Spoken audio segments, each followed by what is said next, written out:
board. We are about to explore a conflict reenactment surrounding a family teaming conference regarding visitation between a biological parent and her child. The mother has been inconsistent with her visits, and the foster mother as well as the case manager are not pleased with her. A reenactment involves a facilitator, the foster parent, and the case manager. Well, good evening, everyone. I would like to welcome everybody to this family teaming conference, and I'm going to start with the confidentiality statement.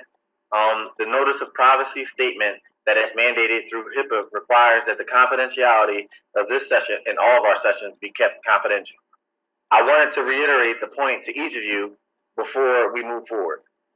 I also wanted to remind everyone that I am a mandated reporter, and I am mandated to disclose any information that I feel is going to put my client or anyone else at risk or danger to themselves. Does anyone have any questions? If not, let's proceed. So a few of the rules that we like to practice in these conferences is there's going to be no shaming and no blaming. We will respect one another, and we will work together to identify goals. We will come together to come up with ideas and supports that will assist in reaching these goals, as well as identify concerns that may hinder our efforts in reaching these goals. So we're going to start with Ms. Worley. What are your concerns? Well, it's not fair that I don't get extra time to spend with my child when Natika is late. She's 20 minutes late to my hour visit. I only get to spend 40 minutes with my child, minus the 5 I spent with the case manager discussing paperwork. If she's late again, I better get extra time, and that's that.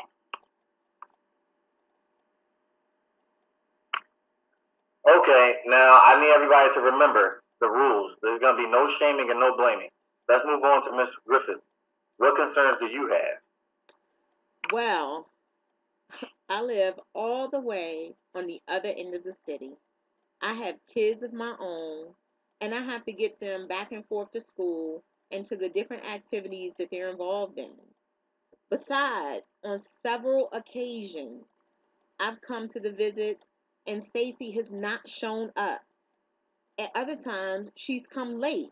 I really have no idea, nor can I fathom what the big problem is. I don't get it. If somebody took your kids, then you'd see. If you didn't have the time to take care of my kids and bring them to the visit, then you shouldn't have signed up for the job. No one's talking about your kids. We're talking about mine. I'm going through a lot. Nobody really is trying to help me. This is some crap, and I won't stand for it. Ms. Worley, please remember the rules. This process will not be beneficial if you continue to interrupt. Thank you.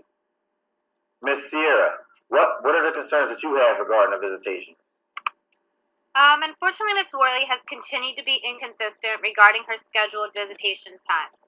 She has not only missed multiple visits, but she has shown up super late according to her scheduled time. I mean, some of the time she decides to show up during the last 15 minutes. Unfortunately, we can't have that. We have discussed this matter further with our supervisors and other administration members, and we have determined that this is emotionally damaging for the child. In fact, Ms. Worley has been extremely inconsistent with meeting all goals and requirements. I'm tired of her behavior, and I don't know what will happen moving forward from this point on. See, I can't even hear when she's talking now. I don't care what you guys say. It's my child. Y'all don't give a crap about me. Y'all don't give a crap about her. All y'all do is rip families apart. I'm sick of it. That's it, Ms. Worley. You've repeatedly interrupted this session, and I've had enough. If you lose visitation, it's on you, and it's no longer my problem.